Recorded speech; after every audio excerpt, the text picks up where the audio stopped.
Hey, Arlen, would you like some of this candy bar? Yes, I very much would. You might prevent the death of 20 people if you just say yes. What? What? Well, for the people who are familiar with Friday 5. Oh. Nope. Lost me. Yeah, I mean, well, it's really just for me and him at this point. Yeah, because I just watched it and I remember that happened. Yeah, the entire movie's plot structure is based on the fact that someone is offered a candy bar, says no, and then murders the man who offers him the candy bar. Mhm. And then a Friday the 13th movie happens around those events. Yeah, just randomly. A man goes around and kills people that he has no reason to kill, that he knows nothing of, aside from the fact that they are in a certain room with a certain person. Yeah, at any given time. Someone's bastard son that he maybe didn't know he existed and maybe found out later or something. So he kills the older brother of a kid who happened to be there. Yeah, and he's like, my son whose existence is questionable is dead. I think I'll go become Jason Voorhees for a day. Yeah. Oh, is this the one with Crispin Glover? Yeah, no, that's part 4. Oh, God, okay. The one where another guy decides to become Jason for... Yeah, he's like, I'll just be a Jason copycat for reasons. Yeah. And then at the end, Tommy Jarvis is like, I'm Jason now. And then part 6 picks up, and none of that happened. Yeah. So, this movie was shot on the outskirts of the valley, probably. Like, just everywhere, just somewhere in LA, just in an armpit, because that's what it looks like. So they were running on fumes at this point, sounds like. Seems to be the case. Before we get into the director of that movie, hi everybody, welcome to another After Dark edition of Phantom Zone. This is probably be extremely casual. I'm Connor McGraw, and who else is here? Arlen Harrow. I'm Eric Fedorchak, and don't look at the bird-faced god in the eyes. Only look at him from the side of your eyes. I'm Andy Sitz. Hey, everybody. Andy's actually the official 4th man tonight. So yeah. That's that burst of energy we were Everyone else died during the events of After Dark 69. Yes, this is true. Some of them just evaporated, and we haven't heard from them again. Yeah, John Hurt came over from the Movie Dumpster universe, snapped his fingers, then everybody disappeared. The director for Friday 5, I believe, was a porn director or something of those lines. Sean was. The guy who directed the first one was also. Yeah, so. I think this guy was a bit more like if Sean Cunningham was a smut peddler, this guy was a couple tiers beneath him. And then when it was discovered later on, it was like, ooh. Oh, is that why there was that weird subplot about gaping in part 5? Yeah. Wait, hold on. Is there? I don't remember. I believed it.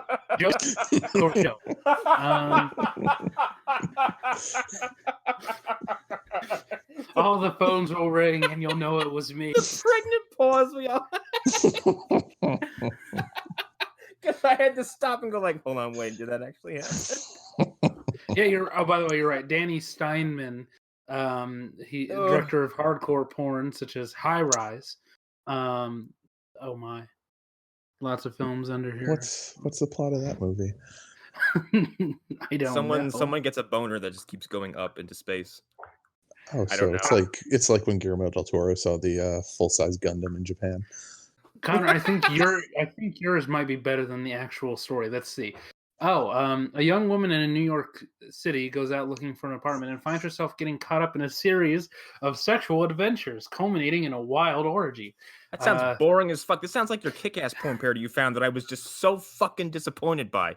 It was so What was that? What was the name of that movie again? It was Kick-Ass, but the S's were replaced with Z's. Oh, Kick-Ass? Because there is no God. I was like, hold on. Like, fuck ass was right there in front of you, and you're just like, you changed the S's to Z's. And then, like, you named all the characters off, and I was like, this is pathetic. Yeah, it is. It's really bad. It was every last, first decision you'd make coming up with names for these people as far as parodies go, and no thought was put into any of them. Oh, it was all placeholders. It was like, we'll come back later. We'll do a little workshop on this. Yeah, and Hit Girl was just Hit Girl. I'm like, there are so many inappropriate directions. Yeah. No, it was Hit Woman. Hit Woman. That's what it was. Yeah, Hit Woman. There's some very obvious choices that end That's with an what IT I that was they saying. I'm disappointed. Me too. I know I'm not. It's like the stereotypical dad thing you hear in like in a sitcom. Like, I'm not mad. I'm just disappointed. Yeah, I'm let down. Just my feelings are hurt. Uh, Arlen, so you went through all of them? How many movies did you watch? I watched 2 through 7 because I had seen 1 and 8 already. And that was what was on Shudder. So, yeah, all of those in a day, in an afternoon, essentially. And it was an experience, as I said. Boy, on... that's for what you watch. That starts really high, and then in the middle, you're Mhm. like, "What's going on here?" And then by part 7, you're like, "This is a last minute idea, wasn't it?" Yeah. When the guy from Ghost shows up to get killed at the beginning of 6, I was like, all right, okay. Wait, Patrick Swayze gets killed? No, the bad guy from Ghost. Did you really think Patrick Swayze was in No, Friday but I was Birthday? hoping maybe, just maybe. Man, to think I would have missed a Patrick Swayze cameo for 25 years. Like, 1 is such a weird thing now because you watch it now, you're like, this is a fucking whodunit. It's a fucking murder mystery until the last 10 minutes. Yeah. Yeah, it's got giallo stuff where you see a hand like with a glove on it and a knife, and people going and they die off screen. And then part 8 is like a bad nap, I guess. Yes, I've described it as lethargic. It's a bad fucking movie. And then like part 9, Sean Cunningham was like, I don't care what you do, just get that fucking hockey mask out of the movie. And they're like, okay, Jason's a worm that crawls up Aaron Gray's vagina, What? and then he gives birth. And then she gives birth to a new Jason. Andy, have you never seen Jason Goes to Hell? I've only seen the first Friday the 13th movie. Holy And that, hey, let me tell you, that dude not even in it. The best summary of Friday the 13th Part 1 that I can think of. That dude not even in it. Okay, Andy. So Andy, you've seen the first one, like, and we just said it's like a whodunit. And Yeah. I'm sure you're familiar with, like, as they progress, they're just like slasher movies. By part 9, it is a body jumping, soul transfer, like, ritual movie, which culminates in Jason actually being a worm-esque parasite that requires a host body to then birth his new body, which is also just his zombie body for some reason. I don't know why. He gains no doesn't heal or anything, but yeah, he curls up the dead body of Aaron Gray's vagina, and then she births a new Jason. Plus, you get to see I can't remember the actor's name, but it's a black guy dressed as a cowboy eat a heart. Yes. It's pretty He great. gets his first body because the man doing the autopsy on Jason, who by the way has been blown up to literal pieces, and he's doing an autopsy on him, gets the feeling that he just has to eat Jason's heart, so he does, and then he becomes Jason. Yes. Yeah, I've always said that Jason was a real go-getter. Yeah. He's got spunk to him, just real. And that movie ends with someone reading from the actual Book of the Dead from Evil Dead. I'm not kidding. It's not referred to it as such, but it's fucking there or something. And then they say some words, and a bunch of monster hands come up to the ground and drag Jason to hell. And the movie ends with Freddy Krueger's glove popping out of the ground and dragging his mask underground. And then Freddy vs. Jason didn't happen for their 15 years. What? And in that cinema masterpiece, you get to hear Kelly Rowland drop the F word. Yeah, she calls Freddy a fag, and that has aged so poorly. But before that, Freddy says, "How sweet dark meat," and decides to attack Kelly Rowland. Oh, yeah. And Jason X has the what is it? David Cronenberg is murdered in the first 5 minutes of the movie by Jason. And then I don't know. The rest of that movie is really surreal. And Why was David Cronenberg in that movie? I don't know. He was friends with a lot of those guys. It's like he wandered on set, and they were like, "Do you want to get stabbed?" He's like, "Yeah, sure." But I guess that has for me. I gotta look at it. I think it's the same studio that did Clive Barker's movie that Cronenberg was also in. Oh, Nightbreed. Yeah. I think it's the Okay. same studio. So Yeah, he's probably that one has friends with- that one has the cryogenic face shattering kill, which is probably my favorite kill in the whole series. It also has him going I've heard to that, about like, that one. doesn't he also go on like a holodeck and like there's Yes, two teenage girls that yeah. he can't decide how to kill? They just to distract him. To distract him, yes, to distract him, he wanders onto like a holodeck, and they render two girls who go, "Want to drink and have premarital sex? We Right. love premarital sex." They climb into sleeping bags and they cut away. And when they cut back, Jason is beating the sleeping bags together on the ground like they're fucking Yes. Okay, like sacks of potatoes. So by the time of this movie, Scream had happened, and the sort of post-ironic horror movie had happened, and that's the explanation for why everything's funny, which is interesting. sense. Except that's the only good gag in the movie, because at some point, like, the other joke is like, "It's okay, he just wanted his machete," and that guy's immediately killed.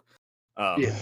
But yeah, like the cryogenic face thing is like, I don't know, it's a girl also performing like some kind of medical examination on Jason's like thawing corpse because he was frozen and taken aboard a college spaceship. What is it? It's like a science class or something. Something like that. What the fuck? It's like a teacher and like 7 kids in this massive space cruiser. And then like she's like dropping stuff into this tank of like, I don't know, like liquid nitrogen. So Jason gets up, sticks her face into it, sees her face frozen, and smashes it against the counter. It's awesome. Yeah. Well, what happened to the planet Earth that they needed to go and extract the unkillable killing machine? I think they're there in like some kind of, I don't know, expedition. Space and field trip? they just happened across them. Also, in that field trip, Jason's arm gets like he falls forward or something, and because he's holding his machete, his frozen ass tips over and slices off the arm of one of the students, who then doesn't react, and he's just like they just give him a new arm 5 minutes later. What? Wow, describing the later movies of people who haven't seen them is enthralling. Doesn't that render everything that Jason would do pointless then? If they can just be like, "Oh, it's cool, we'll just replace that." Well, I mean, they replaced Jason at some point in that movie because he gets his ass blown up by a sex robot, not making any of that sentence up. No, that's the thing that happens. I've seen enough clips of this to be like, oh, that's real. Oh, that's not a joke that somebody made. This is a real film. It's like the Gremlins 2 of Jason. Were the writers or the director or all of them on mescaline when they were making this movie? One of the writers was one of the writers of My Bloody Valentine 3D. Okay. The other people I can't speak for. But yeah, some guy has like an android that he like at some point in the movie you can see him attaching prosthetic nipples to, and they both fall off. This was the time of the nipple. This was that same period that. And then later on, he puts her in a dominatrix costume and gives her sci-fi rifles, and she matrix kicks the shit out of Jason, blows him up, and then nanomachines repair him, and that's why he looks the way he does. This is the stupidest shit. The early 2000s, great time for films. Great time for cinema. It also should be noted that every movie past Part 6 was supposed to be Freddy vs. Jason, and the deal kept falling through until Freddy vs. Jason actually happened. Right, because what happens in Part 7? It's like, oh, this was supposed to be like a Carrie thing. They were like going to do like it's like, I don't know why Carrie, because there weren't Carrie sequels. Am I just uninformed? No, there's the Rage Carrie 2. Yeah, but that was how many years after the fact? Yeah, it was way after, and there was 2 remakes. I think there's a TV remake and the one with Chloe Grace Moretz. But yeah, it's a psychic girl versus Jason, and then her doctor is Bernie from Weekend at Bernie's, who then gets eviscerated with like a weed whacker or something. Well, it's cool. He was already dead. Yeah. Boo! Get this man out of here. Just sitting in his chair, and they're like, he won't talk to me. I don't know why. Then Part 8 takes Manhattan, where they don't go to Manhattan. They go to Canada. Nope. When they take the ferry from a lake to New York. They take a okay, first of all, Jason steals someone's like regular like jet ski, it's like a regular boat. It's a regular boat. Like a couple owns it. It can fit like 5 people comfortably, He then takes that boat out of Camp Crystal Lake. No, through... it sinks. It sinks. And he sinks and he swims down a river. That's right. To a cruise liner. Fjord. Yeah, to a cruise liner that is going to sail off. It's going to depart with a group of like 13 people on it. I don't know why. Yep. And then it ends up in New York. And then for the last 10 minutes of the film, Jason chases these idiots across rooftops. And there's one shot in Times Square, and that's it. Yeah. And that is the only time you see any recognizable New York landscapes. No, I'm not a bad 80s film writer or screenwriter, but wouldn't it have been much cooler to have Jason on a jet ski? And he takes it all the way to New York. I don't think people had come to like part 6, like they were dabbling with the idea that Jason is ridiculous, but people in this studio were still like, no, this is very serious. This is very, very serious. And Jason can't people ride took a jet him a little too seriously. Like there were, because I remember from the documentary, there were people talking about doing like an Abbott and Costello thing. But that wasn't till like the 90s when Weinstein, oddly enough, was talking about putting Jay and Silent Bob in the films with Freddy and with Jason. Yeah, dude. Andy, have you seen Freddy vs. Jason? No. Oh man, that's a fucking. Aside from the 2 very problematic insults we just told you about, that movie has aged like fine fucking wine because it was made by a Japanese director who made these really exaggerated. He's Hong Kong, Connor. Yeah, Hong Kong, Chinese. Wow. Who makes these? Sorry, no, I do apologize. That was really fucked up of me. Canceled. You're done in this podcast game. He approached those 2 figures like he's like, okay, Freddy's obviously a fire elemental, and Jason is somehow represented by water, and he turns them into these things that are not represented in any of the films. And it's fucking awesome. Why'd you say somehow represented by water? That dude drowned. That's how he died. He makes like he but they never put that much thought into it before. Yeah, Freddy's is more fleshed out, and Jason's got this weird psychological attachment to water that can be used against him, and also it's kind of his home. It's very bizarre, but yeah, it's this wacky, like really exaggerated approach to these movies, and it kind of works in its favor. But the development for that movie went through like. Was like, I don't know, they said in the documentary like dozens of writers and like 15 scripts. That's some Darth Vader type shit where he's a water elemental. Like, dude drowned in water. Like, why would you become a water elemental because of that fact? Like, and that's, basically, I died and lost my limbs on this planet. Oh, I'm gonna build a castle here. Yeah, and it implies that like after sustaining so much damage, like if he enters Crystal Lake again, he will be healed. Okay. And Freddy enters his dreams and drowns him as a child over again by holding him underwater. There's a nightmare shot of Jason's cabin that he built on like this like little tiny island on Crystal Lake that's like a half sunken house where he just drags all the carcasses of teenagers he's murdered and just throws them into a pile. After however many years of Jason killing people, wouldn't you think that the he's got to run out of space fast. Yeah. I mean, I guess he could talk to some real estate agents. One thing with Freddy versus Jason, though, that do you think he has to claim them as dependents on his taxes? I don't know. I mean, if they're over the age of 18, probably not. But he still collects their tax returns. But when I went into Freddy versus Jason, like. I went into it thinking, all right, neither of them are going to win because if Freddy wins, that's going to be the studios advocating child molestation. If Jason wins, that's going to be advocating Christian fundamentalism. Right. So that explains exactly why neither of them really won in the end of it. I still think Jason gets the W because he does he stabs Freddy with his own clawed arm, and then Freddy gets decapitated by a very bad actress. Who I never saw again after that movie. Yeah, but then you see Freddy wink, his decapitated head winks at the camera at the end of the as Jason is gripping his head like a basketball, despite the fact that on that hand, he had all of his fingers severed. And they're very visibly gone when he's holding it, too. It's very funny. You're expecting people to care. Oh, yeah, no, the end of that movie is a pro wrestling match. It's awesome. Right. But yeah, that Yeah. movie was supposed to have Pinhead show up. That movie was supposed to have Michael Myers show up. There was a Chucky pitch at some point.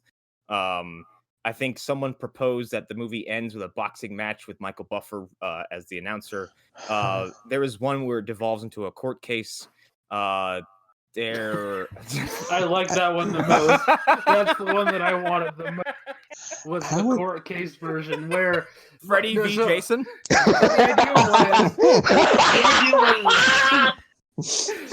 idea was that they were going to take it super seriously. And Freddy was going to be a child molester, and Jason was going to be just like a serial killer, and they were suing each other or something. They were going to take it super seriously. Oh my god. I wanted that so much. Freddy v. Jason, Dawn of Slash or something. I don't fucking know. Does that even need a subtitle? No. I'm just going back real quick. You mentioning that the Chucky was in the works. Like, either one of them would just punt him. Like he's especially in that movie because like Freddy gets a fucking like a power up before that movie starts, I guess. And like by the time he's brought into the physical realm, he knows kung fu and is like jump kicking Jason in the face. He's flipping over him. He's dropping elbows onto him. Like at some point, Jason swings his machete. Freddy catches his arm and starts kicking him in the face. Like, yeah, it's pretty great. It's pretty sweet. But yeah, there's a bunch of weird pitches for that movie. And although, if you ask the writers about that regrettable line, they go, "We didn't fucking write that. We have no idea how that got in the movie." Yeah, I don't believe that Kelly Rowland was confident enough as an actress to ad lib. No, I buy that. I know very little about Kelly Rowland, but hey, why not? I mean, I'm not saying I know that much about her either, but I don't know. I thought that was her first film role ever, and it just strikes me as getting a little bit too forward dropping that word. I mean, my go-to explanation is there was a producer on set there who just was like, I got a great idea. You should say this. You should make fun of him because he's a homosexual. He's not, but say it anyway. You were Destiny's Child, weren't you? I don't know what that has to do with you saying the hard F-bomb, but go ahead. You don't have to come up to my hotel room tonight if you say it. Hey. And then the remake followed that movie, and the remake is fine, but now that series is effectively dead because of this fucking lawsuit. So, is that really that big a loss at this point? Well, I mean, here's the thing. No, you go ahead. You do it. My big thing with that is that there was the game that came out, and it was crowdsourced, and it's pretty fucking good. And those guys put all the heart and soul you could imagine into a Friday the 13th game. Like they got the original composer for the movies. They got Kane Hodder to come and do mocap.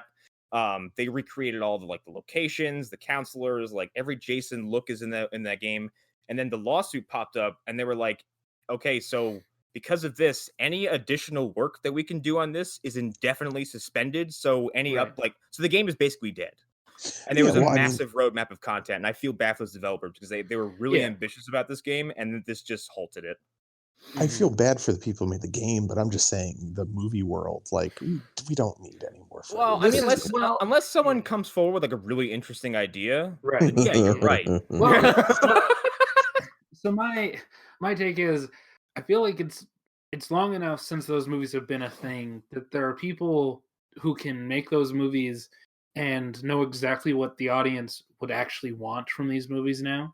Not people who are chasing the trend of the Scream movies or just doing it because they think some metaphorical audience wants X or Y when they're completely disconnected.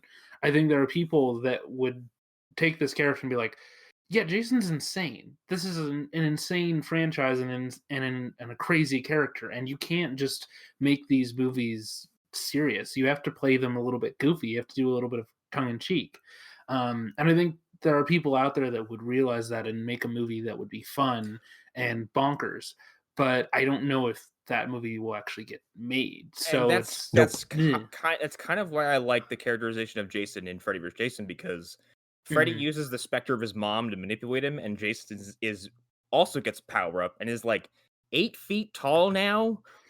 And when he walks, it's it sounds like a T-Rex is walking. And he's kind of they paint him as sympathetic because they kind of make him seem like he's just a giant 5-year-old in like an 8-foot 300-pound body who just listens to his mom. And like they imply that like Crystal Lake gives him power, and then that being in the, like I said, being in the water can heal him and stuff like that. But I think there's stuff you can do with him outside of that, like maybe get into his head a little more and kind of play with that a little bit. Sure. Yeah, but if Homeboy's a zombie, who cares about what's going on in his head? It just cuts to worms. Yeah. No, just make it self-aware. Like Jason does a crazy kill and he looks to camera. He's like, he just does a shrug or something, like that kind of stuff. Do that. Like, does he? Because I would. Okay. Yeah. The Curb music plays. I was just gonna say, points his toes towards each other and puts a finger on the side of his mouth and just like, I'm sorry. Yeah, exactly. I would be into that if they were just like, they just went for it. I would take in a fresh Friday the 13th idea, even if it sucked, over another Texas Chainsaw reboot, which is something that's happening. Sure. Yeah. Well, also the ideas that they had. This is why I'm like, I kind of get where you're coming from, Eric. The ideas that they actually had for another Friday movie before the lawsuit happened, they were the most unoriginal things I had ever heard. One was do a found footage Friday movie. It's like, no, that's what. Like unless you're gonna do a split with it. Like, you don't tell us it's Friday the 13th till we're in the theater and we're like halfway through the movie. But otherwise, I don't care. That's not going to work. One of the pitches I did hear was supposed to be like, it was supposed to be a man versus nature survival movie combined with a Friday the 13th movie where people are stranded out in the snow and they're being stalked by Jason. Which is kind of okay. I like the setting, but outside of that, I was like, the series has nothing.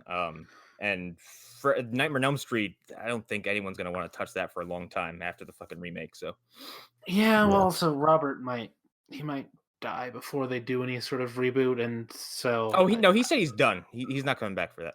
Well, I do remember him saying more recently that if somebody had a good idea, he would consider it. It would depend on who was doing it. Who was translate that to, I looked at my bank account. It has one less zero than I'd like. So yeah, let's look at what you guys. I can't afford to do any more Redbox movies. Pretty much. Andy, how are you with horror films anyway? I don't really know your palette. I love horror films, but like good ones. We are talking about trash. We're I don't know. Just mention a good one because I kind of want to know what your thing is. Oh man, I don't have a joke. You're on the spot. Answer the goddamn question. He's like a Serbian film. Oh, Shining, Alien, Suspiria. Ooh. Okay. Have you seen the remake of that? No, not yet. I've heard it's really good. You really should. I've heard it's fantastic. Quite good. Yeah, it's quite good. Like I was. Yeah, I wasn't turned off by it. I was interested. I wasn't like, I'm not a purist about it. So. Well, I mean, it's so far removed from the original, so yeah. Yeah, exactly. Yeah. I think there's a handful of It horror Follows. That is, I actually don't like talking about that movie too much because I too frequently run to people who are like, it was so boring, man. What? That movie's spectacular. That movie, there's sequence of that movie that scared the absolute fucking piss out of me. Yeah. All right. Mm-hmm. And my favorite is that there was an attempt at a backlash to that movie. The soundtrack was great. Yeah, fucking great. So good. Yeah. Although I do need to ask, what time period did that movie take place in? It's supposed to be ambiguous on purpose. I've always said it was nebulous. And have you noticed there's no adults in that movie? Yeah. Yeah, there's none.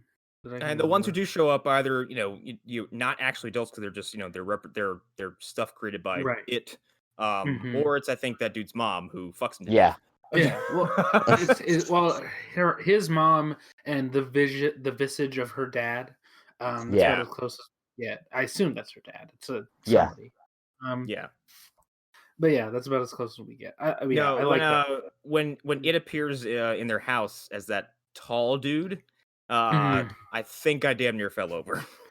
Yeah. Did not like. I jumped up in my seat. It was not. I was there with me and then two girls that were like in the corner. And that was a weird experience. I was just looking at them the entire time, about halfway through, like, okay, if any of them does anything weird, I'm running out of here real fast, because that movie gave me like anxiety for the next month or so. For no particular reason. Well, I just mean, because it makes the idea of someone just walking behind you at like a pretty casual pace like really nerve Mhm. wracking. Especially when like they're out driving and it's just on a roof, like stark naked, just staring at him. I'm like, Yeah. nah, fuck everything about that. I'm not. No fucking way. yeah. That's how we party here in PA. that movie looks like it took place in like Detroit, and like they're driving past all these like shitty shacks, and like it's up there. Yeah. Oh, Andy, with you mentioning The Shining, have you seen Doctor Sleep yet? No, not yet. I love that Eric's the one that's always bringing stuff, but I'm Dude, here for it. I'm That into movie, it. you really need to see that, Andy. Like, it manages to. I don't know if you've read the Yeah. book before. I never have, No, but I from what I know, it pays pretty good or pretty. It pays its respect relatively well to the book, but it also manages to thread the needle of being a very good sequel to the Kubrick Yeah. Shining film. Yeah, that's Yeah. what I was like really excited about. Yeah, Yeah. it's Kind of bringing them both I- together. I need to get on that, and I really need to get on Midsummer, which I haven't Oh, seen yet. fuck Maybe yeah. you don't. Yes. Maybe you don't. No, you do. Yeah, you do. No, Here's here's the Midsummer's thing. great. Here's the thing. I've had a percentage of that movie not spoiled, but like revealed because I don't know context yet. Doesn't matter. And the stuff I've seen is horrifying, but I captivating. wish I had context going. And You've seen it. You don't have context, do you? I think I need to rewatch both of Ari's movies because I don't know. I Like- also had You go Hereditary- fuck yourself. I'm not saying I don't like them. It's more like when I was in the theater, I was captivated by both of them, and I couldn't look Mhm. away. But Yeah. thinking about them after the fact, I'm like, I don't know if I actually Here's- liked that or not. Yeah, or that's enjoyed the it. thing. My experience with Hereditary, I was like, this is brutal and effective, and it really fucked me up. And I know this is well made, but I don't know if I enjoyed my time with it, because I was like, so there was stuff in that movie's movie great. that fucked with me to the point when it wasn't even like Oh yeah, most it certainly. wasn't the roadside picnic as we've come to call it. It was Right. like, I mean, that was part of it. What the Well, fuck? yeah, that was. You haven't heard that term? The greatest. So good. Well, and that's the thing though. There are also moments in there where, like, I'm never gonna have a moment like that again. I'm never gonna be in a theater and see somebody's head taken off by a fucking pole. Here's the thing: it wasn't even the actual act of like that. Okay, so that happens, and it was the Right. following like 5 minutes where I was like, "Stop, Yeah. stop, Yeah. stop, Yeah. Yes. stop." Yes. I'm like, Yeah. wait, and like, and when not Nat Wolf, what's his fucking name? Whoever No, plays it's the not son. Wolf. Yeah. That's Nat Wolf. Holy shit, he looks different. Well, because they might be siblings. I'm not. I think they are positive on siblings. that. They're twins, Yeah, they are. I think. The But Naked when he- Brothers Band. Check when it he- out. On, Oh, if you shit. got that access to Nickelodeon streaming services or on DVD, you can check it out. Naked Brothers Band. Listen, that episode when Rosalina broke up with Nat, fucking. It was Alex. I had no idea. Thank you for that gem of information. Okay, it's Alex Wolf. That's who. Okay, yeah. When he The pulls other into- one is yeah, that one Cloud, from Death Note. Yeah, or like Light. Yeah. when he pulls into the driveway after that happened, I was like, "What the fuck are you doing? What are you doing?" And then slam cut to Toni Collette just screaming. I was like, "This is the most uncomfortable scene I've ever Yeah. experienced." Yeah. And then they show the head, and I was like, "Fuck you, movie." Yeah. But that fucked me up, and also like any dinner conversation they had where shit gets real really fast. Oh, you mean Um, every dinner conversation? Every that dinner, happened. like with Yeah. at some point when he just opens up, he's like, "I'm sorry, you think I fucking killed our, my sister," and she's like, "You're fucking right, I do." I was like, "I'm gonna leave the room and give you guys a minute." Like, See, I ate all of that stuff up like it was my bread and butter. Like, Yeah, I love those scenes so much. yeah, well, they're damn good because like it feels they so are. fucking real, and it's because it's so uncomfortable is how that I just described that like when when I was done, they're like, "How was it?" I'm like, "Discomforting. I felt clammy the whole time." Well, that and Yeah. just go ahead, Andy. I've tricked myself into rewatching both of those movies a couple times, Yeah. and every Yeah. single time I like first time I rewatched Hereditary, it was when it popped up on Amazon Prime. I was like, with a bunch of friends, I was like, hell yeah, dude, let's fucking watch this. Yeah, I fucking love this movie. This movie's great. And then Let's get some beers. Let's get a pizza. and Let's fucking do we were it. watching, and like nothing had even really happened yet. It was just like 10 minutes in, and then just like I immediately started like feeling like dog shit. I had a similar experience. I was with a group of friends, and we're going through Netflix, and you're like, "It's nothing on." I was like, "I'll be right back." I walked into my room, put on Old Boy without saying a word, Oh no. and just let those people experience that movie for the first time with no information and no warning whatsoever. And my friend looks over and goes, "You're not allowed to pick movies ever again." Well, if you put on the Spike Lee Old Boy, you pretty much had the same experience they did, just for different reasons. Yeah. You know what's funny is that I recently discovered that movie has like 45 minutes of deleted footage, Oh, or like wow. unused footage. Like Whoa. the fight scene, like the big one, has like Mhm. 5 or 6 extra minutes. One of them actually shows Josh Brolin like completely exhausted and he's puking because he can't physically take this kind of a beating anymore. And it's got more of a coherent like, because in the theatrical cut, he seems to teleport from location to location to location, like he's moving up and down floors of this parking garage. In the full cut, you see him go up these floors one by one by one, and he's just getting more tired as it goes along. But the sound editing is a fucking joke. Wow. You mentioning that made me almost want to watch it, but hearing that sound editing's terrible. Plus, It's the movie like people are is getting just... hit with baseball bats. It sounds like they're getting hit with giant pieces of bread. Like it's really strange. Yeah. Yeah, I just I, always heard that the director, that Spike just did not understand the movie that he Well, was like making. who here has seen the remake? How many of Nope. us have seen the remake? No, Nope. I haven't. No.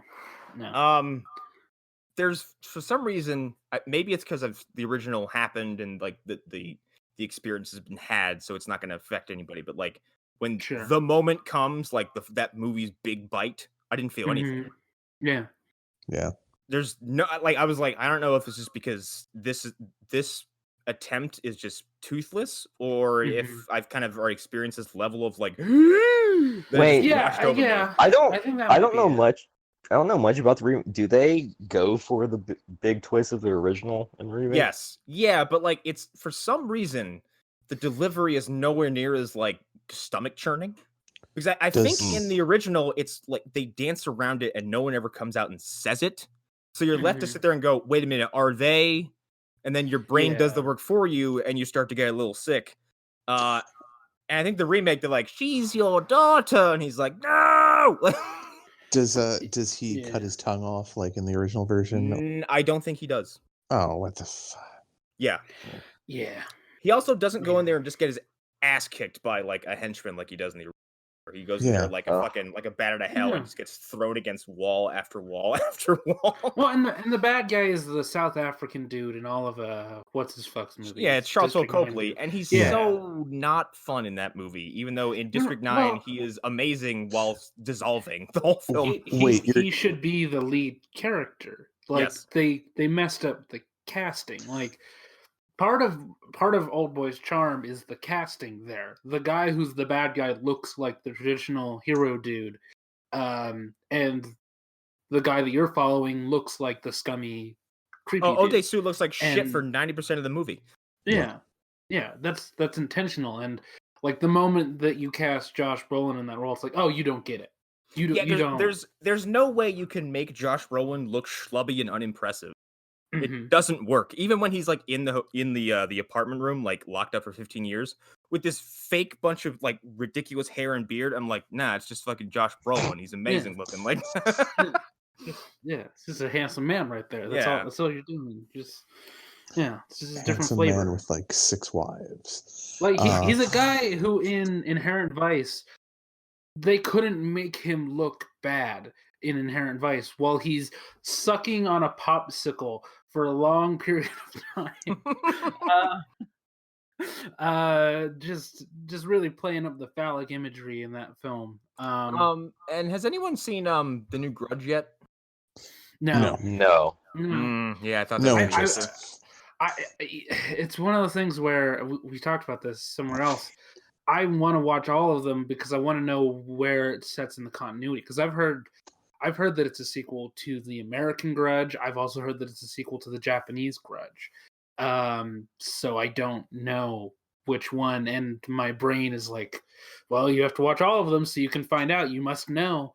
And I mean, I'd be excited problems. to go back and watch the original two Ju-ons, but I don't know how I feel about going back and watching all 3 American Grudge movies because I would stop at the first one. I wouldn't even bother with the second and the third. Well, the second movie apparently is like I've heard, if my interpretation of this movie is correct, that the reason why the curse is now in the States is because of the Grudge 2.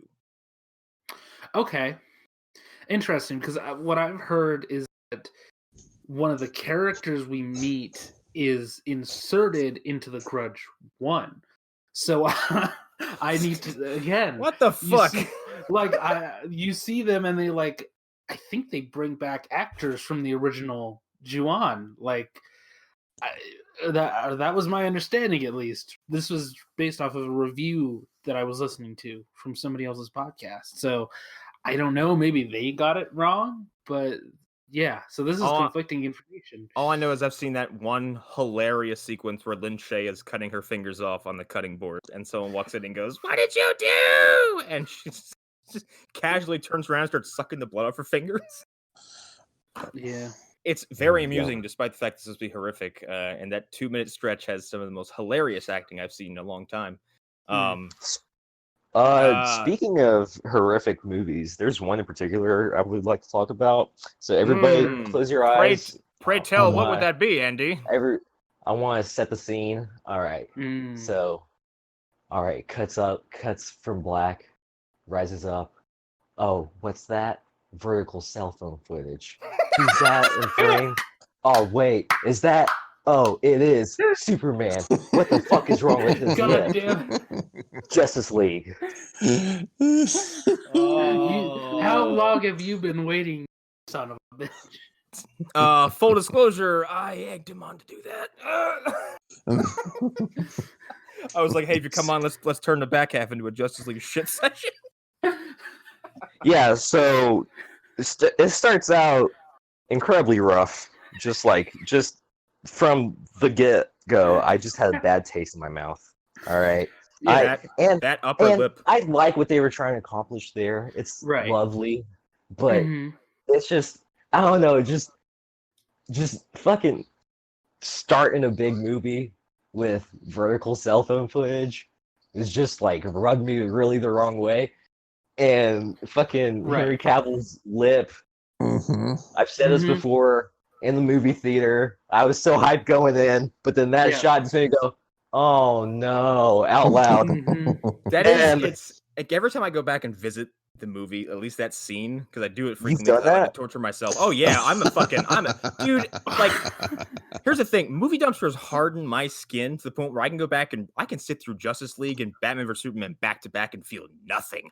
I'd rather be chokeslammed by Ezra Miller than watch any of those movies again. I mean, apparently it takes no provocation for him to do that to you. So, I mean, just go up to him and go, hey, what's up? And he'll just attack you. But, that is a very quick way to deflate you when you're sitting there. You're like, fuck yeah, oh, no.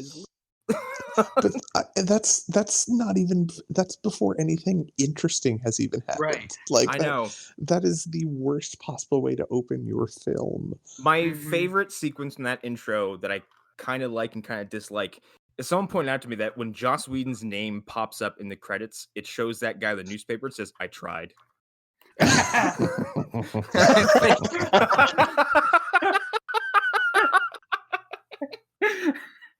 to this day, I'm like, was that intentional? Now, is that him saying, I tried not to beat my wife, or I tried to fix this movie, and I couldn't do it. How did that guy get away with making Avengers 1 3 times? How did he get away with having the same boob gag twice too? Right. Yeah. Ugh. Yeah. Andy, have you seen How'd the that- how? how'd it get Have away with ever anything? seen Andy? Have you watched How It Should Have Ended? Yeah, YouTube's- but not for that particular. They have one gag in there where it's the hype talk between Batman and Flash is like, I don't do battle. And he's like, I don't know what I'm supposed to do. And Batman goes, stab one person. He goes, what? He goes, here, take the sword. Diana has it. Stab one person. That guy, the big guy over there. Just stab him. Do it real quick. And he's like, it's fine. It's cool. He's like, it'll be over in a second. Just do it. Also, that short, I think the Justice League version of How It Should Have Ended ends with a character named Martha who comes in and interrupts the cafe, and he's like, "If you don't want a world build, you don't get a franchise." And then Superman snaps his neck, and Batman screams, "Why have we learned nothing?" Yeah. Yeah, no, But hey, if a bad Justice League movie was the price I had to pay for a fucking good ass Shazam and Birds of Prey movie, fuck yeah! I still have not seen Birds of Prey, but the people around me who have are Same. not excited about it. They were not It's- excited about it. Yeah, like the people I know, like within my circle, saw it and were like, "Yeah, we didn't like it." Interesting. And I, now I enjoyed it haven't- quite a bit. I haven't seen it, but like there's things about it that gave me reservations. Like I like Black Canary, and based on what I've heard, because I haven't seen this yet, like I don't Fucking really. rules. She does? Okay, I'm gonna trust your word Yeah. on that because She's I'm just awesome. disappointed that it wasn't Black Mass dick pics inside the diamond. Right. That's my biggest Yeah, thing that I'm most. would have been great. Okay, Yeah. I want to hear what some of the people have been saying. Some more specifics about. 'cause- one of the big yeah. ones, and this is the narrative that seems to be echoed on the internet, is that it's just a Deadpool ripoff. Well, so here's the problem with that. But That's good. Harley's entire identity in comics. So at that point, it's like, okay, well, what are you talking about? No, in even comics, they have even made from- her Deadpool. even from a narrative like- structure, Yeah. people have told me it's just Deadpool 1. I mean, Ooh. I wouldn't expect them not to do that. That's my problem with that comment. It's like, again, she has been placed in the comics as, okay, this is our Deadpool. We're going to put her in Deadpool-like situations. She's going to address events that are going on in her own book, and she's going to break the fourth wall. So I would. I mean, them Ferris Bueller copying did the that plot- first. Sure, Yeah. but like the plot being similar to me, that's not like, unless your problem is that you think it's lazy. But I don't know. I feel like that's. I don't know. I that's a think weak- it executes what Deadpool was trying to do way better. Yeah, because I Hmm. liked the first Deadpool, but more from a point of view like they actually made a film. Yeah, that I like the wasn't- first Deadpool in the sense that like I sit there and go, I can't believe you made this. and it's not horrible. And It's people ate it up, Yeah. and it's fun. And you mentioned the Ferris Bueller thing, and I keep forgetting that post-credit sequence is fantastic. What are Yeah. you doing? It's over. Get out of here. Oh yeah. we're totally doing Cable in the next one. Yeah.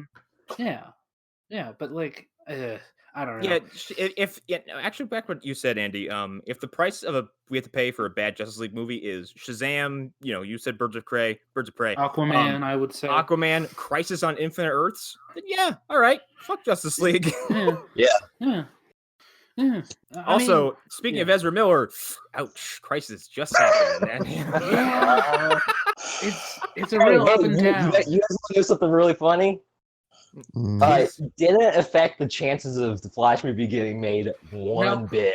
No, yeah, Not well, at I all. mean, Still like, at 0%.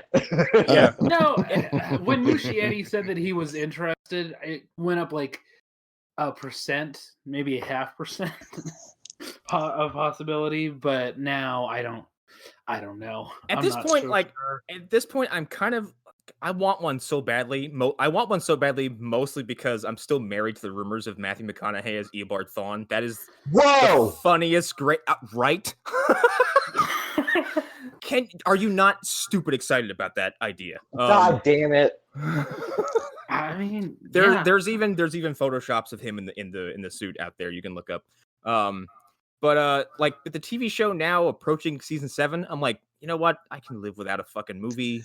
This is fine. I'm getting more out of the shows than I am out of these fucking movies anyway. So Yeah. Well, Yeah.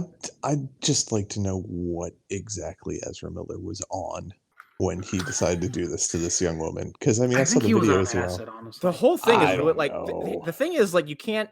It's a video you watch and you don't have time to go like, all right, here's what happened, because she walks up and she's like, "Oh, you want to fight?" And he's like, "Yeah," and it's Right, but fantastic. she's clearly like having fun, and he like, yeah, he goes to like level 15 real quick. He just goes for it. The and people it's- around him are like, "Hey, whoa!" Like, Yeah.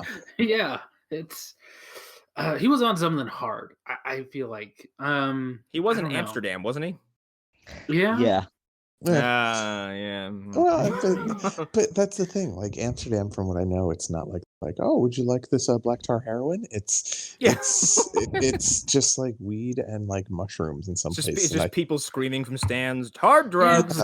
Yeah, he might have been on it's- edibles, possibly. If he was on something really strong, I feel like. maybe I don't know. But like I mean, we've talked about this. I lost my hand, but I did not want to beat up everybody around me. Like, I don't know. I mean, Yeah. I on don't get when I was on mushrooms, and like the only freak out I ever had was that I didn't want to let go of my Xbox 360 that I was at the moment hugging in my hands, because there was a fucking rocking horse in my way, and I wanted someone to move it. Because my ex roommate had, like, his mom used to live with him, and she had this obsession with horse statues, and they were everywhere. And I was like, "Someone move the fucking horsey! I don't want to touch it." That sounds like someone from a show that Arlen just finished recently. Yeah. The worst thing that ever happened to me on mushrooms was I puked and then cleaned up my friend's kitchen completely because I felt so bad about throwing up in their kitchen. Yeah. That was it. Yeah, and then I laid in their living room with the lights out and stared at a Transformers poster for like 4 hours. The last time I took them was, I think, last year, and I played Injustice 2 for about 3 hours as Sub-Zero, and I, for a brief moment in time, thought I was a ninja. Well, how is that any different than most nights for you when you play Injustice 2? There's no mushrooms present most of the time. Okay, there you go. Most of the time. Also, I don't need to touch Sub-Zero ever again in that game. He's level 30. Jesus. It's everybody else I'm trying to work on still. So, Andy, what have you been doing to keep yourself occupied during this wonderful crisis? Lots of Animal Crossing. Lots of Animal Crossing. I could have answered that question for him. Lots of Doom. Naked boy. Fuck yes. Lots of Resident Evil 3. That's lots of Final Fantasy 7 remake. So Nemesis, there's also weird criticism around that, but every time I hear it, I go, "You're not breaking the deal for me here. I still want to get my hands on it." And you've never played the original game, right? No, I had not played the original 3. Ooh, okay. Interesting. Yeah, I mean, my personal take is that I really like 3 that much when I played the original version years and years, like when it came out, because I'm old as dog shit. So I have no real interest in this remake part 3. I mean, I thought a remake for 3 coming out so soon after 2 was a bit concerning. But everything I've seen from it looks fucking awesome, and the Nemesis redesign is terrifying. Holy shit! I do have to bring up one problem, is that Jill is the main character in part 3? Yes. Yeah. Yeah. She is wearing some sort of shorts. It looks like she's not wearing a miniskirt, and I am very disappointed. The ethics police win again. The fuck. But yeah, I don't know. 3 there's nothing that's pulling me in, because I mean, I hear 2 has some definite fundamental changes from the original, so I'm definitely very curious to check that out. But because I'm behind, what I've heard is that 2 is scarier because 2 kind of has Leon and Claire as kind of like rookies who feel a little less threatening, and Jill is a super cop, so she shoots better, she can dodge, she has more evasive maneuver, she has a ridiculous arsenal. And it's just all around a better, like, she's more efficient at combat than Leon or Claire is. Okay. Which is like, it doesn't seem to be as overt as like Resident Evil 5 or 6, which is like, you're a shooty man and your skill is shooty. Oh God! And nothing can get within you. Nothing can get within 5 feet of you, because you'll roundhouse kick them and then German suplex them on their head and it will explode. You can shoot a tentacle out of your butt. And then we'll have you go fight a bunch of natives wearing tribal masks in a game set in Africa. Some parts of that game are Good uncomfortable. job, guys. Ugh. Yeah, I don't know. I mean, I just beat Doom Eternal, so I'm pretty happy with myself right now. Fuck yeah. Yeah. Okay, so like when I was finishing Doom Eternal, I was like, I can't believe that I'm gonna sit here and say that the Doom series now has a story. It's so fucking bonkers. That involves like space Vikings and like cosmic angels and underground civilizations and ancient aliens, and also hell is real. Yes, it's great. Hell is real, and they've found a source of renewable energy by using the souls of the dead. Yeah, it's awesome. It's like a pyramid scheme, except it involves angels and demons. It's wonderful. Yeah, and like I was expecting more of a like classic Doomy feel, and I get into it and I'm like, this is like some Jack Kirby shit, and you go into like Urdak and some of the other stuff. Like it's all very Cosmic Very Marvel New Gods-esque, and I fucking love it. Yeah. And that, and then playing through some of the game again when you have all the cheats on is the greatest experience ever. Oh my god, you're like a fucking rhinoceros on meth. Nothing can fucking touch you when you're playing with cheats. Yeah. I got how many cheats have you unlocked? I unlocked everything. Oh Jesus Christ. Yeah. I saw it was in Civ 11's video. He was like, "This is what it looks like when you play with all cheats on." And like, what do you have? Infinite Berserk, Infinite Onslaught, Infinite Haste, Sentinel armor, every rune, every Sentinel crystal. Yeah. Well, and unlimited extra lives, and it doesn't matter having all the weapons or like runes unlocked, because if you have Berserker mode on the whole time, like you kill everything with your bare hands. Yeah, you see a bitch, you kill a bitch. Like it's done. Like you're snapping necks and ripping things in half the whole time. It's wonderful. Yeah, I played through it. I basically played through the whole game 3 times now, and the next two with cheats, so it expedites the process like you wouldn't believe. Yeah. And you don't get penalized for using cheats, which is awesome, which is like something that modern games have just kind of thrown by the wayside. Like, oh yeah, you can't save, we disable achievements if you use cheats because that's a no-no. And Doom's like, yeah, you can use cheats, we don't penalize you, and you get all your unlockables using cheats. So I've been going through and just kind of using like the extra abilities to get like all the secrets and stuff. There's 2 secrets in the Fortress of Doom I didn't know about the other day. Yeah, there's actually a cheat, and there's I think a record, something along those lines. I can't remember what, but yeah, the one you have to jump into the void of space and then it's just like, oh yeah, go ahead, jump out. It's fine. It's cool. You'll be good. Yeah. You'll be good. It's pretty wonderful. I also love the Doomslayer has a Justice League watchtower as his home base of operations. That was my first thought too. With a fucking Gundam in the basement, and then an extra basement where he just goes and murders monsters to kill spare time. I was actually really disappointed that you didn't end up piloting that armor at all. Like when I saw it, I was like, the next one. There's so many of those things lying around in that game that I can't imagine they aren't going to do something with them eventually. Because there's when you go into what is it? It's not Sentinel Prime. It's the first Sentinel city you go to. Like there's the severed arm that you see from a giant Sentinel mech. There's the Arc mechs that are disabled on Earth. There's too many Titans for that to just be a one-off thing. Like I thought Titans were kind of a smaller thing, but like they're used to uphold structures. The Icon of Sin is technically a Titan. Which spoilers. If you at this point though, if you didn't expect the Icon of Sin to show up in the sequel to a Doom reboot, I don't know. I think you're probably out of your mind, because the Icon of Sin has popped up in I think every Doom game since Doom 2. I don't know. I was just disappointed there was no John Romero severed head for you to kill. That you can find. Yeah, that's true. True. I was disappointed I didn't find any Commander Keen heads on a pike. Jesus Christ. Well, in Doomslayer's Castle, you can find the helmet on a skull. Wait, you can find the what? I see the ray gun. Commander Keen's skull with the helmet on. Really? I didn't see that yet. Ray gun. Yeah, it's on his bookshelf in his office. That's awesome. in his office. He's got his fucking granddad's head just chilling out there. I love I love the Doomslayer's room, because if you spend like 5 minutes in there, there's a bunch of story details built into that room. Yeah. Like his armor's different because he's clearly been working on it and improving it. like there's all this like the soul cube from Doom 3 is just on his Yeah. desk like a fucking paperweight. Well, there's the portrait of him with his rabbit. Which Yeah. I found in There's a hell. cage. Yeah, you can actually, if you in the screen when the game's loading up, you can see the rabbit jumping in the background. It's very tiny, but it's in the lower right hand side of the screen. I did not Oh, know wow. that, but yeah, I was just traversing the level and came across this cage that's built into a wall in like a big jumping section, and it's only one cage. In that cage is a rabbit. Yeah, apparently you can see the rabbit in various places in some levels too. That it's just like in the background in I various just love places. the portrait of him with it. That's fantastic. Yeah, it's a great callback. Yeah, I don't know. What have you been up to, Connor, since the world is ending? Because you haven't been on in a little bit. Honestly, work has been so fucking insane that like time is kind of just blending together. I've been just kind of getting home and crashing because like pretty much every day the past 2.5 weeks we're there late.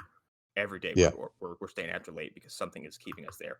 And the general public is getting more and more belligerent, and since we have to now deal with them in a way that like we wouldn't normally before, like we're doing curbside stuff now. So people pull up to the hospital, we go out, we get information, we get their animal, we bring them inside, we do an exam, we call them, we present an estimate, they just say yes or no. Do what we need to do, bring the animal outside, charge them out, and then send them on their way. This doubles every single appointment time by what it normally would be. And for some reason, people think that this process doesn't affect their time whatsoever. And people are getting more and more impatient. They're getting more and more belligerent. They're getting less and less rational understanding. I get it. Like, people are out of work. So money's tight and people are frustrated. But, like, the only thing we were trying to do is help. And when you come at us in a certain way, like you're just like the situation's fucked when you start that way. Like we had a woman show up recently, and she had already been like a really problematic client because she blamed us for her cat not getting spayed, because somehow we prevented her from doing so, and then B, subsequently then blamed us for the cat developing a pyrometria, which is when the uterus in an animal fills up with either pus or fluid or water. It's horrible and you need surgery. Was it an open pyometra or was it a closed? I think it was open. So it's less of a threat, but still a threat because that's an infection in your body you need out. They need to cut out the entire uterus that way. I'm wondering how this is for Andy, because I'm not sure if he's ever heard me talk about work before. And then she was like, "It's your fault that my cat has this condition now because you wouldn't spay my cat." And the reason we didn't spay her cat was because the cat was 2 pounds. Good. And then when she calls us, on the day she schedules a spay, we're like, you can't just spay your animal. Like, this is an entirely different procedure now because there is infection all throughout your cat's abdomen. And she calls us, instead of like initiating a rational conversation, I see my doctor pick up the phone. And as soon as she starts speaking, she pulls the phone away from her ear because this woman starts by screaming her fucking head off at her. And she's like, "This is how this is going to go down, you see?" And I'm like, oh, okay, we're not doing this surgery.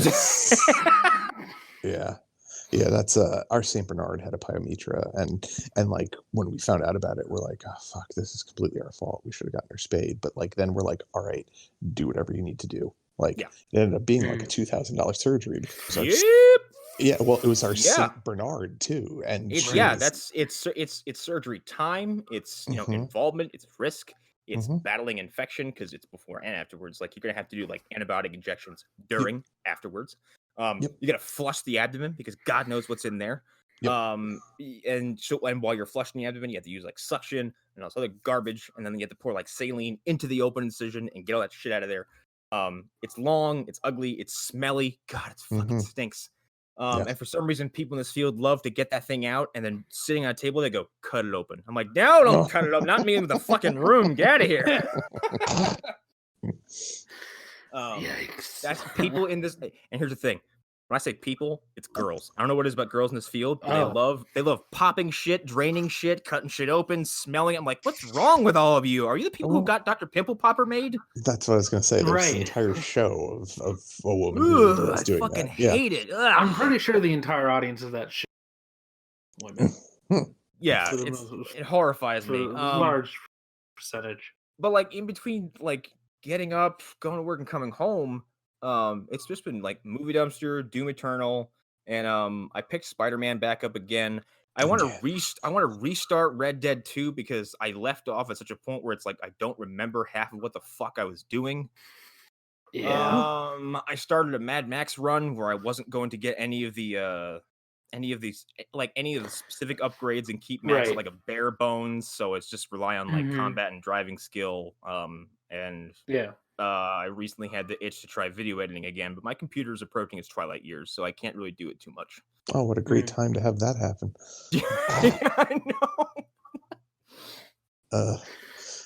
Yeah, I know for me at least, it's every day during when second shift is coming in during our shift report, like the manager of our department gives us like hey, this is how many people are positive in the hospital, this is how many people have died in the hospital, this is how many people are suspected cases, the surge is coming within the next week or two, like, and the cases that we have now are going to probably drop down to 0, so we're either going to have to start sending people home or you're going to have to start assisting with stuff downstairs. So it's like, oh, good.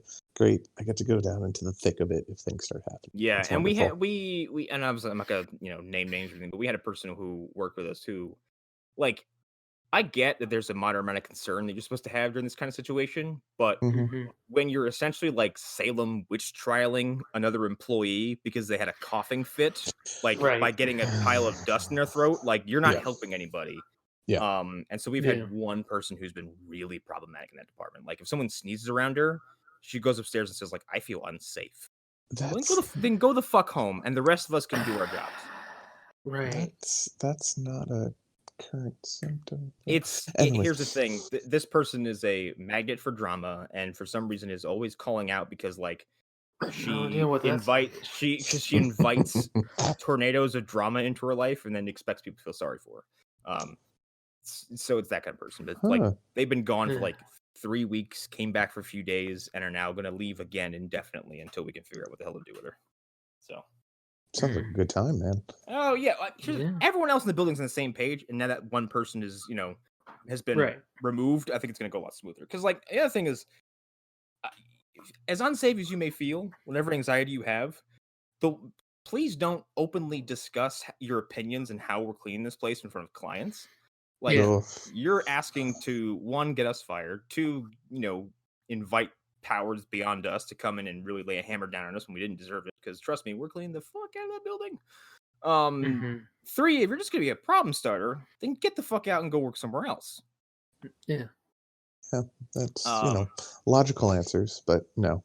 Yeah, but it's just looking for distractions from work is more or less what I'm doing. It's time is now blending together. Yeah. That and teaching Eobard to not feel like the floor around his cage is lava. Because every time I open the cage door, I'm like, "You want to come out?" And he steps out and he like kind of walks down, looks at the floor, and goes, "Nah, fuck all that," and just goes back inside of his lot. Well, your house is also filled with dogs and cats, so I can't understand. Here's the thing with all right, Andy, do you know how many animals I live with? No. I live with 9 quadrupedal animals. There's 4 dogs and 5 cats. There are 3 fish tanks. There used to be a goat who lived in the backyard named Steve. There was a scorpion. There was a spider. There's 2 lizards in the kitchen. And straight up, scorpions and spiders are not pets. To Ashley, they are. She likes the creepy crawlies. And actually, the funny thing is, the spider, it was a tarantula, had a tank in my bathroom when I moved in. It was, it just kind of lived there. And then, like, for a while, a lot. Yeah, no, that was my attitude for a long time, but I just got used to it because I can't even look at tarantulas in Animal Crossing, dude. Tarantula. Well, the thing is, and here's what freaking the fuck out. Like, tarantulas molt, and at some point I walked by the cage and I was like, the tank, and I was like, Ashley, why are there what seems to be 4 tarantulas in the tank now? And she's like, oh no, he's molted and then died. I'm not sure which one he is yet, but I gotta get him out of there. Oh god. The scorpion died, yeah, but Eobard with the cats and animals. Okay, so Monster day 1 came in my room and was like, who the fuck is that? Huh? What do you got there? Is that a new pal? And like, I've never seen a cat get jealous. until Right. this point, because like now he comes to my room, and who'd we lose? Oh, Arlen went out. Okay, he'll come back. I think he probably disconnected. He comes in my room and he like walks across my dresser. He'll like stand on my shoulders and he's almost like, "Look what I can do." And I'm like, "Okay, cool. I love you, but back off." And he stuck his nose in Eobard's cage once, and Eobard lightly nipped him on the face, and Monster ran away faster than I could keep an eye on him.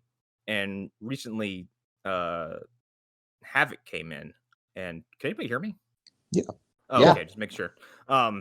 Havoc came in, one of the pit bulls, and stuck his nose in the cage, and Eobard kind of stood up, like on his hind end, kind of brought his arms in, like kind of looked up, looked down, reached out, and smacked him on the nose. I was going to ask, did he punch him? And Havoc ran away crying. Because Havoc's a big old pussy, but Havoc also, every time a new animal has come in the house that's been small, like Homie, the two cats, Butters and Chaos, he becomes a nurse dog, and like he sits by them, he helps, like he nudges them to walk. He tries enticing them to go to the bathroom because he knows how to do that instinctively for some reason, despite being a male with no offspring. And Eobard spent some time out of my room for a day, and from what I heard, he laid by the front of his cage all day and didn't move a muscle, just sat there. Wanted to be by him. Played dead. Yeah, no, just sitting there, just hang out with him. Like he wanted to be, and every time I come home now, he freaks the fuck out. And he used to think my room was a death trap. And he would sit by the doorway and just bark at me. I'm like, come in the fucking room. And it's not, there's no like two giant saw blades aren't gonna come down and cut your head off. Now he's fearless, and when I come home, he runs down the hallway, sits by my door, I open the door, and he bombards the cage, despite the fact that rats sleep during the day, so he never sees him. Oh, good. I'm sure Eobard loves that. He loves it more when I present him with cheese, because he tries to, like, here's the thing, if I hand him his food, he kind of does this, like, he does like a Dobby. He's like, "Oh, the master has blessed me with a gift." Like, reaches up and like grabs it with his hands, like he takes it and he just very politely trots off to his little eating corner.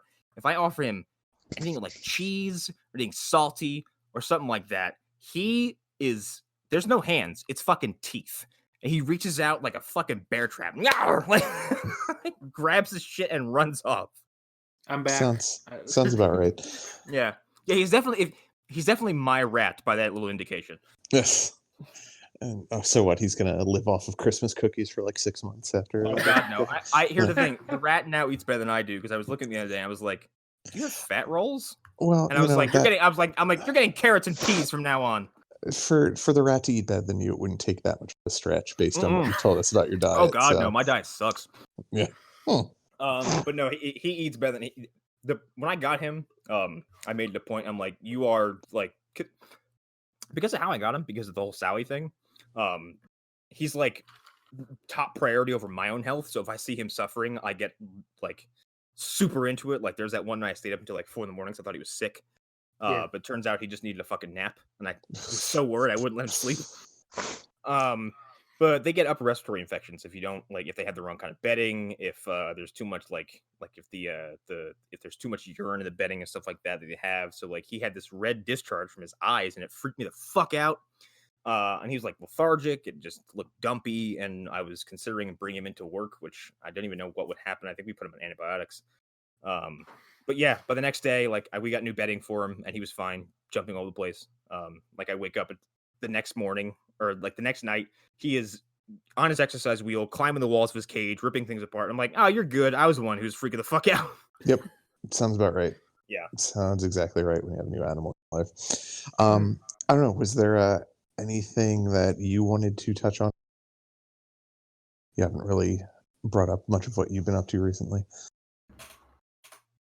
Who was that directed at? Because you actually dropped out when you were anything else you drop want to talk about? Blank. Yeah, Arlen, is there anything you wanted to talk about, being that you haven't really gotten to talk about a whole lot of what's going on with your life right now? Well, he lives in a post-Friday world now. I do live in a post-Friday the 13th world. Those movies really did, they affected some small things. Just the way that I look at movie franchises and how they're supposed to work. because my context is all in the Bond movies, where it's like everything's up and down, and one movie's bad and the next one's not. This was like, oh, you can make a franchise and like have no noticeable difference in quality. Just have a couple of things that maybe stand out in one or two of them, but you just make the same movie over and over again. And I'm like, I wonder why we don't have that anymore. Why that doesn't exist, or if that's just an aberration. I'm curious. No, but I would say that Saw and Final Destination, the last two horror franchises to really get away with that. Right.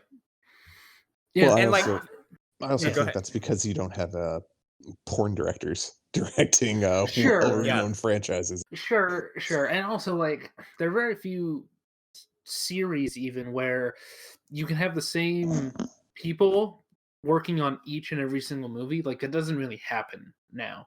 Occasionally you get that one guy who directed 4 Saw movies to do like 3 of them in a row. I cannot remember his name for the life of me. Darren Lynn Bousman. He directed 2, 3, and 4. Yeah, and he's directing the newest one. The upcoming one. Spiral. Yeah. So like occasionally you get that, but that's rare. Like James Wan directing 2 Conjuring movies is still surprising. Like that doesn't happen usually, and especially not in horror. Horror movies rarely have one director doing multiple movies. Well, I also think that once like the sequel talk gets brought up, like in Wes Craven's case, they were like, "Want to do a sequel?" He's like, "I don't give a shit." Yeah. Like this wasn't a franchise to me, so I'm not really interested. And like didn't come back until the 8th fucking movie. And I think like it's Sean Cunningham's baby, depending on who you talk to. So him being attached, I think, probably has something to do with the aesthetic never really changing, and like the fact that those movies are past 1, because 1 feels different from 2. Like 2, 3, and 4 feel the same. 5 is, and like 6, 7, and 8 kind of feel the same, and then 9, and then like after that, everyone just goes nuts. But yeah, I would like even like Final Destination is not a thinking man's horror film, but man, it's fun to watch those stupid ass Rube Goldberg divide. That's not. What are you talking about? Those movies are very smart. To be fair, I think the people behind those movies know what they're making. I mean, for the most part, I think the Final Destination people, they get it. They're in on the joke. Have you guys seen the last one? Nope. Do you know the twist from that movie yet? No, It takes place a day before the original film, and those people get on the plane, and Devon Sawa is there, freaking fuck out. Wait, they pulled the Fast and Furious move. Is it Devon Sawa at the time they made that movie, or is it footage from the first movie? It's footage from the first movie, but like I think it's digitally altered to make it look like a different perspective. But yeah, they include footage in the original film, and like they get on, and like you get the people who get on that plane from this movie, you see all of them get fucking destroyed, and Devon Sawa was already off the plane. Wow. So does Han show up at some point, or? God, I'm so fucking excited. Andy, here's the thing. I am too, and I hope the explanation for his survival is utter poppycock. Like, I don't care what the fuck it is. Fuck what they tell me. I'm gonna eat it up. I don't put him into a regeneration chamber from DBZ. I don't care if he was sent to fucking Wakanda and they fixed him there. Like, I don't care if he's like nanomachines. Mm-hmm. Yeah. Robo-Han. They put him in a Bacta tank. It's cool. Yeah. Or you go with the fan theory that he's a Terminator, just like Dom is. I mean, if they go with what the movies are set up, where cars can do things that real cars can't, they like stick him in a vat of motor oil and that repairs him. Like, because the rules of the Fast and the Furious movies so far, they kind of support that idea that would work. I think once Vin Diesel assisted in taking down a parking garage with his foot. Dude, it was way before that. What? Well, okay, like the fact that he you can land on a car at a high speed and survive. If you land on the road at a high speed, you die. Those are the rules of the series. Also, if you're Vin Diesel, you can get shot in the back. Yes. At where your traps are, which like in movies is like the survivable gunshot, but in real life you are in so much trouble. You can get shot in the back and your only reaction is to turn and go, "Who shot me? Who done did that? Now I'm angry." Yeah, they're all superhumans at this point, and every movie has to end with like the villain holding Vin Diesel's baby, and I'm here for it. Yeah. He's like, "You tried to kill me 2 hours ago. Hold my son." Yeah, and this guy tried to kill me 2 movies ago. Except Carla Gugino, she gets shot out of a plane with a fucking harpoon. I'm not ashamed to admit this, but the only Fast and Furious film I've seen was Hobbs. Okay, Oh, you need to watch 5 and 6. I don't even care if you watch the other ones. I no, think you'll fuck watch that. them. Fuck that. You need to watch. You need to go through them all so you can appreciate how it's fucking grown and like how it's just fucking skyrocketed from its fucking humble origins. But also you need to appreciate how it fucking does Avengers before Avengers did. That's what with I've heard. Andy's an evangelical about this. He's very here's the thing, like it is like it's fascinating to go, especially when you go through all of them. It's fascinating to watch a series like visibly die by Tokyo Drift. Like it's no one gives a shit. Like Vin Diesel shows up as a cameo, but like the main character's like kind of boring, and like 2 doesn't have, it only has Paul Walker, and like it very clear like the steam is running out, and then after 3 everyone's like whatever. And then 4 rolls around. Like, is 4 well regarded? Because I've heard mixed things. Yeah, 4 people appreciate 4. I think, but like here's the thing. Honestly, all of them they all have charming elements in them. When you go back and rewatch them, you can see the first one, and there are things in it that are interesting. There's stuff in 2 that's really good. Then there's stuff in 3 that's actually like really, really good. There's stuff in there where I'm like, I can see how this grows into the later movies.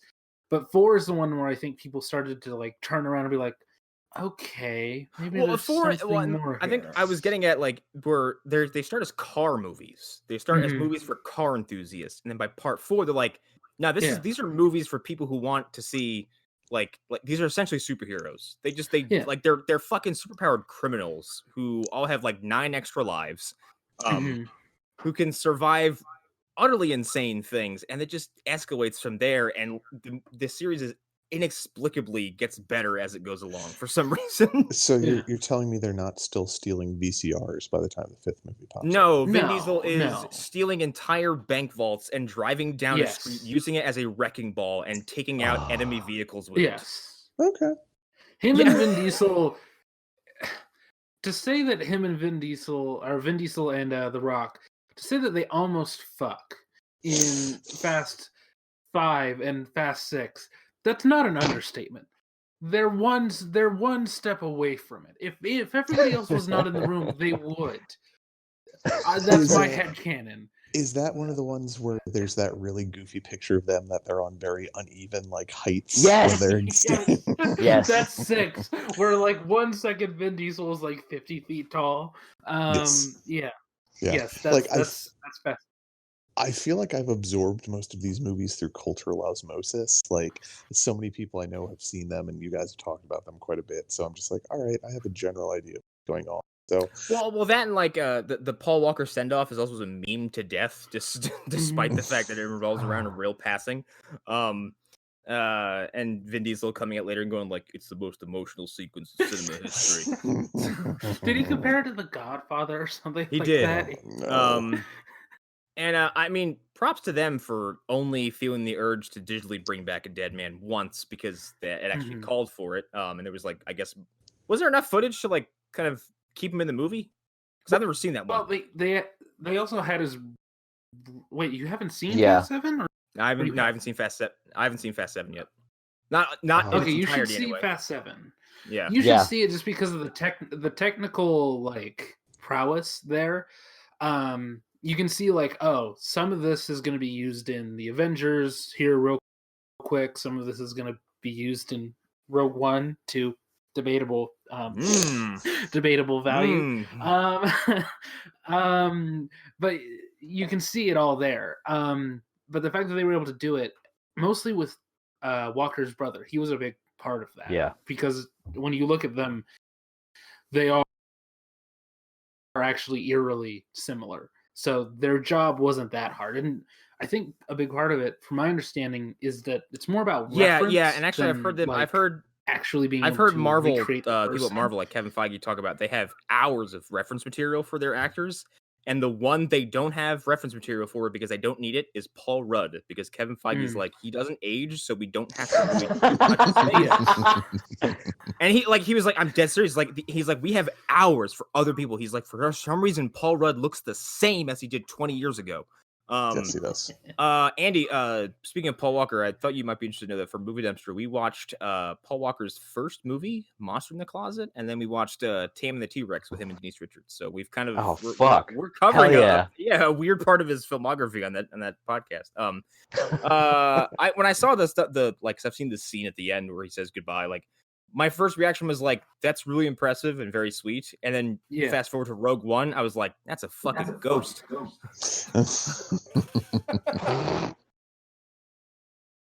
So yeah, very different reactions between both movies.